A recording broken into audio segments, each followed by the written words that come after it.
Road మీదకి లాగా శుభ్రం కొడతాము, నీకు అప్పుడు తెలుస్తుంది ఆ బాధ ఏంటనేది, నీ ఇంట్లో వాళ్ళని కూడా చంపేస్తాము, మాకేం కాదు, మేము అందరం వెళ్తామని చెప్పి పదండి బండ్లు తీయండి అని చెప్పి అనేటప్పటికల్లా ఇంక దానికి భయం వేసింది. అంటే భూస్థాపితాలు ఇవన్నీ అంటే అది వినలేదు మాట.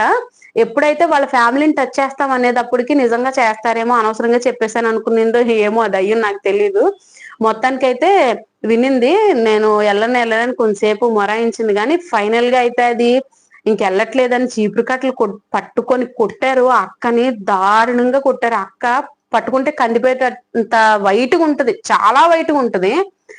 ఆ అక్కని అలా కొట్టేటప్పుడు పాపం తట్లు మొత్తం చీపురు కట్ట పెట్టి కొట్టేవాళ్ళు, చీపురు కట్టలు పెట్టి కొట్టారు. అప్పట్లో ఏంటంటే ఇలా గోల్డ్ గిల్లేస్తానంటే దయ్యాలు వెళ్ళిపోతాయంట. ఏమో వెళ్తాయి లేదు నాకు తెలియదు, కానీ ఇలా గోల్డ్ పట్టుకొని గిల్లేస్తానంటే దయ్యాలు వెళ్ళిపోతాయంట. అలా గిల్లేసి ఏ ఇంకా ఇష్టం వచ్చినట్టు చెప్పులతో కొడితే దయ్యాలు వెళ్ళిపోతాయని చెప్పులతో అక్కని పాపం చాలా గట్టిగా కొట్టేశారనమాట. కొట్టాక చాలా సేపటికి వద్దొద్దు నేను వెళ్ళిపోతాను, మా వాళ్ళని ఎవరిని ఏం చెయ్యొద్దు